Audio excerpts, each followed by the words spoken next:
Good morning. How are you doing today, Kimo? Good, John. How are you, John?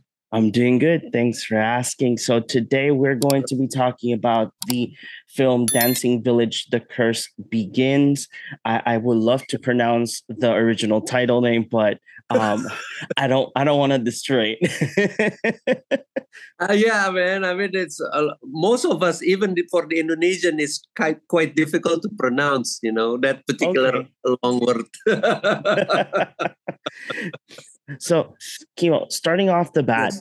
I wanted to Yeah. ask, were there any challenges to make the film? Because the film Hmm. is mostly outside, like in a forest and in a Hmm. village. Were there any challenges to create the film? Because again, you were in a place that weather is, I would say, not predictable, because Yes, forests are not definitely. predictable. So I wanted to Yes. ask, off the bat, were there any challenges to create the film? Yes, because this is sort of like a prequel or a spin-off from the first one, right? And one of the biggest challenge is to create that world in the first one uh, that released in 2022. I think that particular world is already gone in terms of, because it actual the actual shoot happens on 2019, and after that, the pandemic coming in, and you know there's a lot of uh, going on towards the area, the development is going on. So it's particularly, 3 to 4 years afterwards, and we have to get that particular set, just to get the fans going with the first one. That's a big challenge, because actually the ones that we have to create, that the ones in the first one, we have to create that, and this, it is something that, it's a big challenge, because the real set is already gone, and we have to create that from ground, and we have to create that in the new area of the shoot. So it's, again, it's like before, I told the others that this is set in Central Java. It's 2 hours from the main city of Central Java, and there is not much going on, and we have to bring the all the crew there to shoot, and we have to create this particular, say, the bathing area that Mhm. you saw in the film is actually created. It's actually really, really, it's in the middle of nowhere, and we have to create that within the certain period of time, and that's a big challenge, because the story needs that, and then we sort of, going towards what's real in the story, and it's a very big challenge to do that. And also the dancing scene that I've created is also quite, new for me, because I never dealt with the choreographer before, and it's a big challenge to get that even more traditional dance, not to be, misleading, because it's particular, right? The traditional dance, it's very rooted on the culture, and it's a big challenge. And so, yes, from the very beginning, even in the story, it's also, have you know we have to put it that big idea into only a 120 minutes time. It's also a big challenge. And Yes. wanted to know, because I don't know that much of the culture, but is this Mm-mm. film like based off like a folklore of the culture? Mm-mm. Uh, is actually a sort of, yes, because the story itself, because this is based on the author that create this book, right? And I think he based it on a true story regarding that, and the folklore is there. The folklore is there, is an East Javanese folklore. even that we sort of have to be particularly very careful and be respectful for that. If you can see that the language that being used there is East Javanese language, so I think that also, you know, another interesting point that we have to, and a very interesting challenge to do it, because I personally does not speak Javanese, Okay. and Javanese is actually, you know, it's being divided by three language. You know, the West, the middle, and the East. It's all different language. That's a big challenge.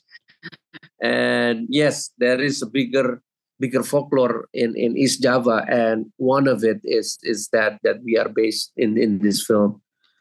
Okay. And I wanted to know, because there is, I hope that you can give me at least an explanation to a scene, because I was really intrigued about it. But there is a scene kind of reaching the final act, that one of our main characters, Mila, is going through like a corridor, and there's like different females with the white cloth, and then there's like little girls appearing and talking to her.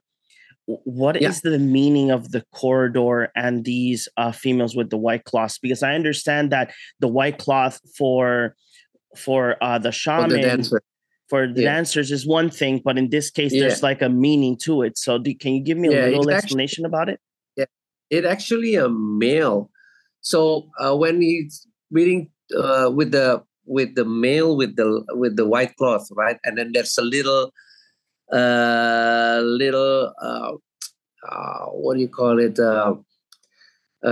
daughters of her. So actually the male with the white cloth is actually the husband of Badarawuhi, the entity, and the little persons or child is her child.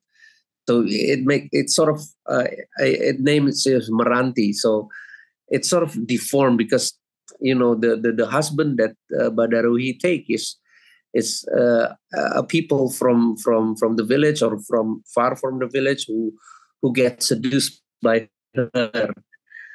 So that particular meaning is just, you know, it's just telling the story of, oh, okay, this is the husbands of Badarawi, and this is their children's. Okay. Now it makes more sense, because again, I'm sitting down and I'm enjoying this amazing film, because one of the things that I really do love foreign films, because I love the how all of these directors, especially yourself, Kimo, bring these stories to fruition, and you get to see something different of what you see normally. Because one of the things that you just caught my attention is talking about the languages, the different languages depending on where you are. Here in Puerto Rico, we have somewhat the same thing, because even though we all speak Spanish, but in certain areas, a thing can mean something else, or a different word. Exactly. So it's a different lingo. So it's really interesting to see that.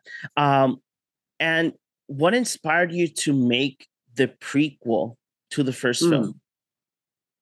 Well, I got an offer for this, because the first one is pretty much, you know, it's very successful in Indonesia, particularly in Southeast Asia, also in a couple of territories Southeast Asia. They love this particular number one, right? And the producers actually approached me and giving me the story. Hey, do you want to make a spin-off towards this one, right?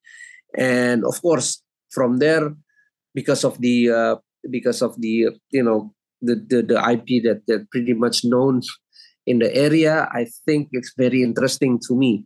The second of all is something that is a PG-13. It's a big challenge for me to make a PG-13 film.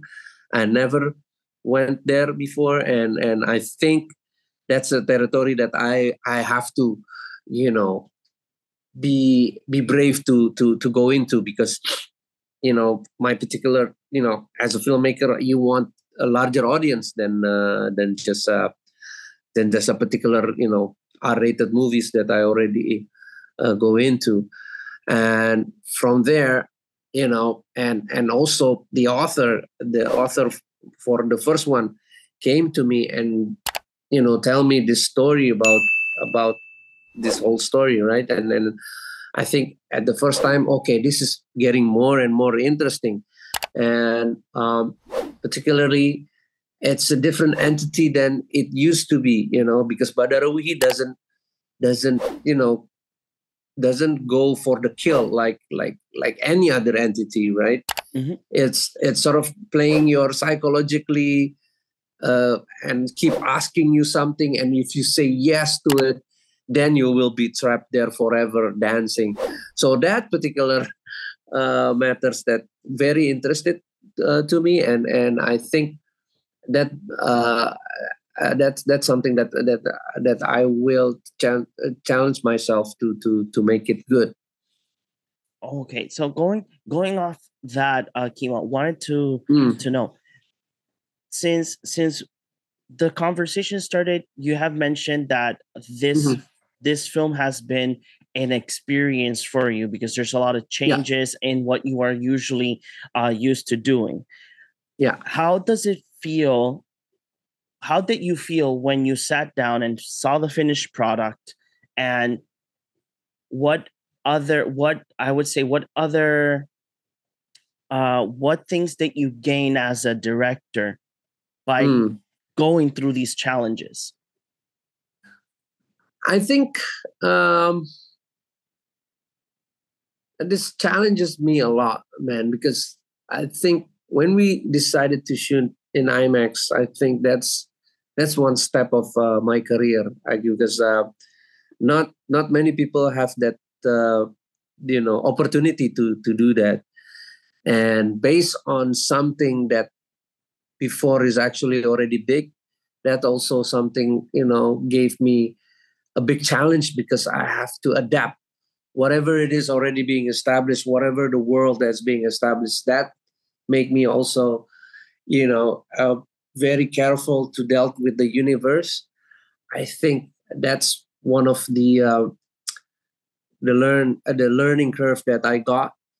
And also, this is the first time I dealt with a choreographer for dancing, and it is a traditional dancing stuff that I have to be more and more careful, because I don't want to make people here in Indonesia known that particular dance and say to me, oh, that's not correct.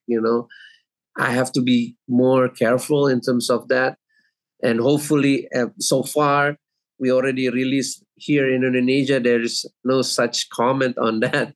That's a good thing. And also a simple thing like also the blend of the Javanese and the Indonesian language.